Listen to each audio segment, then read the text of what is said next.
विपक्ष के भरपूर दुष्प्रचार के बावजूद भी देश की जनता ने भाजपा पर विश्वास किया। सांसद धर्मवीर सिंह तीसरी बार सांसद चुने जाने के बाद तोशाम अपने निवास स्थान पर कार्यकर्ताओं से मिलने पहुंचे।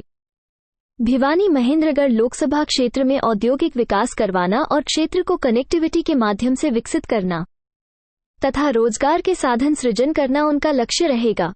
उक्त शब्द भिवानी महेंद्रगढ़ लोकसभा क्षेत्र से तीसरी बार भाजपा की टिकट पर सांसद चुने जाने के बाद वीरवार को तोशाम स्थित अपने निवास स्थान पर पहुंचे सांसद धर्मवीर सिंह ने कार्यकर्ताओं को संबोधित करते हुए कहे। सांसद के पहुंचने पर भाजपा कार्यकर्ताओं ने उनका जमकर स्वागत किया। इस अवसर पर उन्हें फूल मालाएं एवं पगड़ी पहनाकर उनका अभिनंदन किया। इस दौरान उपस्थित लोगों को संबोधित करते हुए सांसद धर्मवीर सिंह ने कहा कि इस बार के चुनाव में कार्यकर्ताओं ने जमकर मेहनत की है और उसी का परिणाम है कि वे तीसरी बार सांसद बने हैं। उन्होंने कहा कि देश ने प्रधानमंत्री नरेंद्र मोदी के नेतृत्व में एनडीए को स्पष्ट बहुमत दिया है। इस बार पिछले 10 वर्षों से भी अधिक विकास कार्य देश में करवाए जाएंगे। उन्होंने कहा कि विपक्ष के भरपूर दुष्प्रचार के बावजूद भी देश की जनता ने भाजपा पर विश्वास किया। मौका दिया है, इस बार सबसे पहली प्राथमिकता आपकी क्या है? क्योंकि ये लोकसभा क्षेत्र जिसको हम दक्षिणी हरियाणा का पार्ट मानते हैं, तो हमारे इस क्षेत्र में 2 चीज़ों की भयंकर कमी है। तो पानी की उपलब्धता भी हमारी भयंकर समस्या रहेगी। सबसे पहले पानी और उसके बाद क्योंकि दिल्ली गुड़गांव में जमीन 40-50 किलोमीटर प्रदेश करें। हमारी कोशिश ये होगी कनेक्टिविटी जिस प्रकार से नई बनी है, सब उत्तर भारत से लेकर दक्षिण भारत का हो, पूर्व से पश्चिम हो, दिल्ली एयरपोर्ट हो, हमारी कनेक्टिविटी बहुत बेहतर होगी। हमारी कोशिश होगी कि हर तीनों जिलों में एक जगह कोई न कोई औद्योगिक क्षेत्र जरूर बने, IMT टाइप, जिसमें उद्योग सस्ती जमीन देते और उसको, क्योंकि हम दिल्ली की तुलना में हरियाणा में बिजली सस्ती है।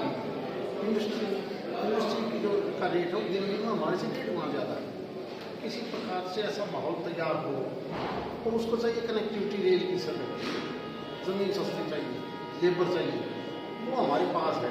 तो इस 5 साल में हमारा फोकस कनेक्टिविटी के साथ साथ इंडस्ट्री ग्रोथ कैसे हो और पानी हमें पूरा कैसे हो। 5 सीटें कम हुई है कांग्रेस ने प्राप्त की है, क्या रीजन मान रहे हैं आप इसका?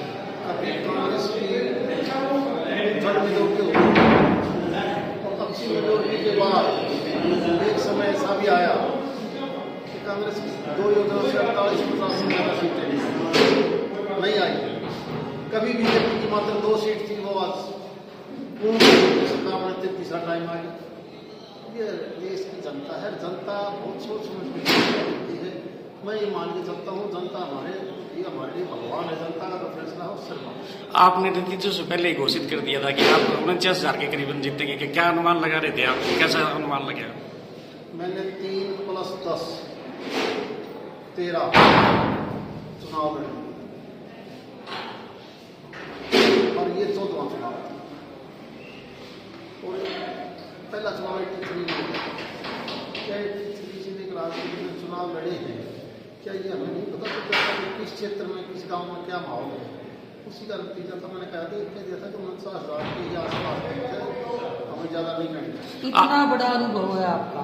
बीजेपी की अगर सबसे सर्वोच्च कारण 60 सीटें 63 सीटें कम हुई है बीजेपी में, आपका अनुभव क्या कहता है? सबसे बड़ा कारण क्या रहा है इस बार बीजेपी की सीटें कम हुई? 142 करोड़ का देश, 80 करोड़ मतदाता, ये उनकी आत्मा की आवाज़ का जो भी फैसला होता है वो हमें मानना पड़ेगा और मानना चाहिए। ये प्रजातंत्र है।